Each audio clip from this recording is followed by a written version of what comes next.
20 March 2025 current affairs ఈ వీడియోలో చూద్దాం. ఫిన్లాండ్ వరుసగా 8వ సంవత్సరం ప్రపంచ ఆనంద ర్యాంకింగ్స్లో అగ్రస్థానంలో నిలిచింది.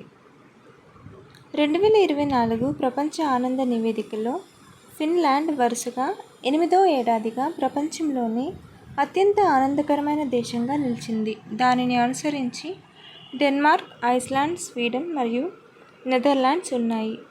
ఆక్స్ఫర్డ్ విశ్వవిద్యాలయం, గ్యాలప్ మరియు UN sustainable development solutions network నిర్వహించిన ఈ అధ్యయనం సామాజిక నమ్మకం, ఆర్థిక స్థిరత్వం మరియు జీవితకాలం వంటి కీలక అంశాలను హైలైట్ చేస్తుంది. అమెరికా తన చరిత్రలోనే అత్యల్ప స్థాయికి పడి 24వ స్థానానికి చేరుకుంది. ప్రపంచ ఆనంద స్థాయిలను నిర్ణయించడానికి ఈ అధ్యయనం వ్యక్తిగత ఆదాయం, ఆరోగ్యకరమైన జీవనకాలం, సామాజిక మద్దతు, స్వేచ్ఛ, ఎంపిక, సౌజన్యం మరియు అవినీతి పట్ల ఉన్న అభిప్రాయాలను పరిగణనలోకి తీసుకుంటుంది.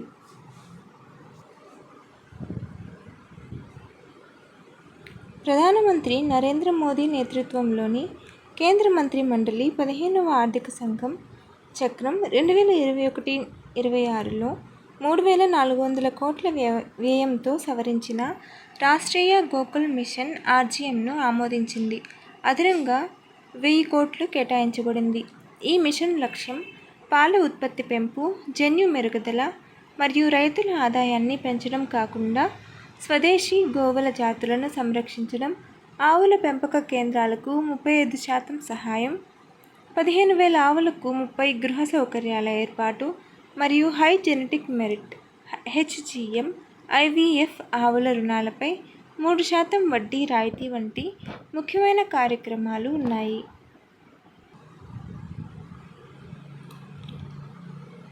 ప్రధానమంత్రి నరేంద్ర మోదీ నేతృత్వంలోని కేంద్ర మంత్రి మండలి నూతన పెట్టుబడి విధానం (ఎన్ఐపి) 2012 కింద అస్సాంలోని బీవీఎఫ్సీఎల్ వద్ద నామ్రూప్ 4 ఎరువుల ప్లాంటును ఆమోదించింది.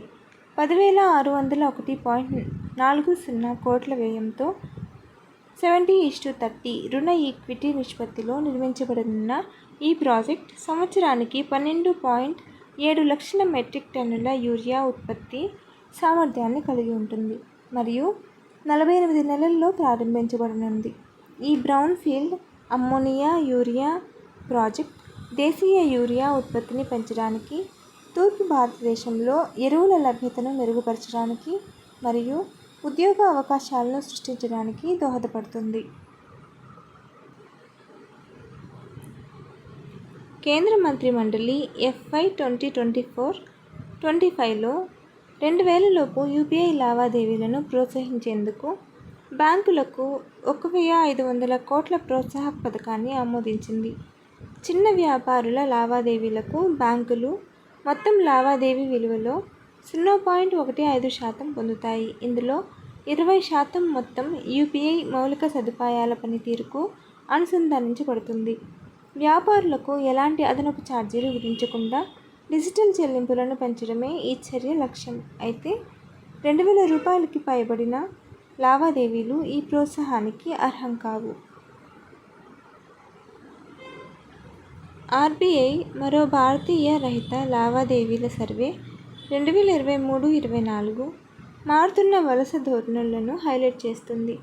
కౌశల్య ఉద్యోగులు అభివృద్ధి చెందిన ఆర్థిక వ్యవస్థలకు వలస వెళ్లడంతో అమెరికా 27.7% నుంచి వచ్చే money transfers UAE 19.2%ను అధిగమించాయి.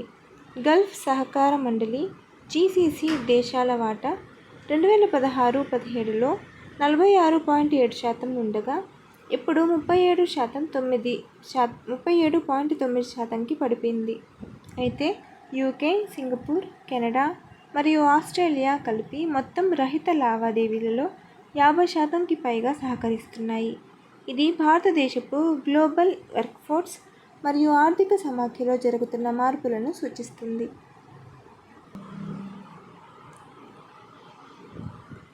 Reserve bank of India RBI Indranil భట్టాచార్యను ఎగ్జిక్యూటివ్ డైరెక్టర్గా మార్చి 19 2025 నుండి అమలులోకి వచ్చేలా నియమించింది.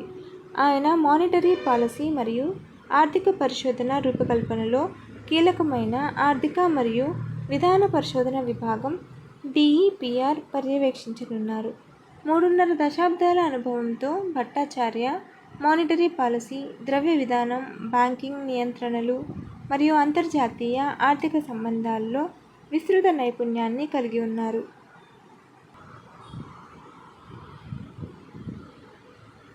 2025 మార్చి 17న న్యూఢిల్లీలో జరిగిన 9వ రక్షణ విధాన చర్చల్లో భారత్ మరియు ఆస్ట్రేలియా సముద్ర, భూభాగ మరియు వైమానిక రంగాల్లో రక్షణ సహకారం మరియు అంతర చోదన సామర్థ్యాన్ని మరింత బలోపేతం చేయడానికి అంగీకరించాయి.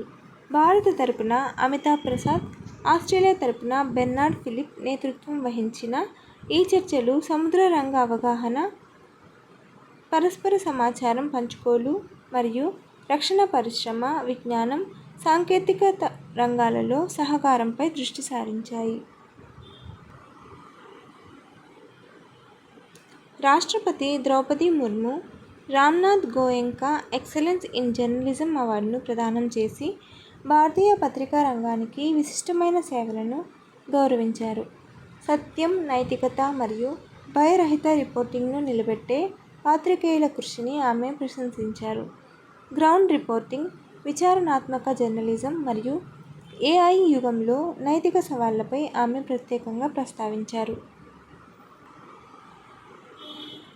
ICC ఛాంపియన్స్ ట్రోఫీ 2025లో విజయం సాధించిన అనంతరం BCCI భారత జట్టుకు 58 కోట్ల నగదు బహుమతిని ప్రకటించింది.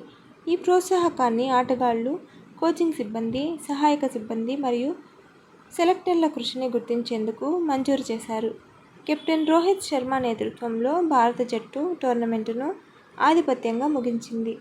బంగ్లాదేశ్, పాకిస్తాన్, న్యూజిలాండ్ మరియు ఆస్ట్రేలియాపై విజయాలు సాధించిన అనంతరం ఫైనల్లో న్యూజిలాండ్ను ఓడించి ఛాంపియన్గా నిలిచింది.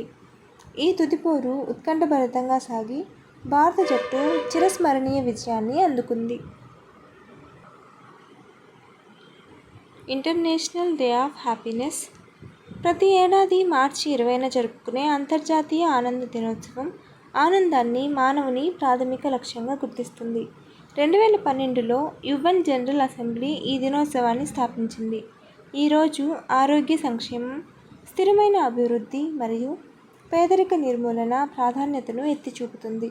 ప్రభుత్వాలు మరియు వ్యక్తులు తమ విధానాలలో రోజువారీ జీవితంలో ఆనందాన్ని ప్రాధాన్యతంగా ఉంచాలని UN ప్రోత్సహిస్తుంది. French language day. UN French భాషా దినోత్సవం 2025 ప్రతి సంవత్సరం మార్చి 20న జరుపుకుంటారు. ఇది బహుభాషా సంస్కృతి, భిన్నత్వం మరియు విద్యా ప్రాముఖ్యతను ప్రోత్సహిస్తుంది. అంతర్జాతీయ లా ఫ్రాంకోఫోనీ సంస్థ OIF ఈ సంవత్సరం థీమ్ను "నేను నేర్చుకుంటాను కాబట్టి నేను చర్య తీసుకుంటాను"గా నిర్ణయించింది. ఇది స్థిరమైన అభివృద్ధి మరియు సమాధానంలో విద్య యొక్క పాత్రను నొక్కి చెబుతుంది. 2010లో స్థాపించబడిన UN భాషా దినోత్సవాలు దాని 6 అధికారిక భాషలైన Arabic, Chinese, English, French, Russian మరియు స్పానిష్ భాషలకు గౌరవ సూచకంగా నిర్వహించబడతాయి. జమ్మూ మరియు కాశ్మీర్ ప్రభుత్వం, కేంద్ర హోం వ్యవహారాల మంత్రిత్వ శాఖ ఆర్థిక సహాయంతో నిర్వహిస్తున్న వతన్ కో జానో కార్యక్రమం అభాగ్య పిల్లలకు భారతదేశపు సాంస్కృతిక, చారిత్రక మరియు సాంకేతిక వారసత్వాన్ని పరిచయం చేయడం ద్వారా జాతీయ ఐక్యతను పెంపొందించడానికి రూపుదిద్దుకుంది.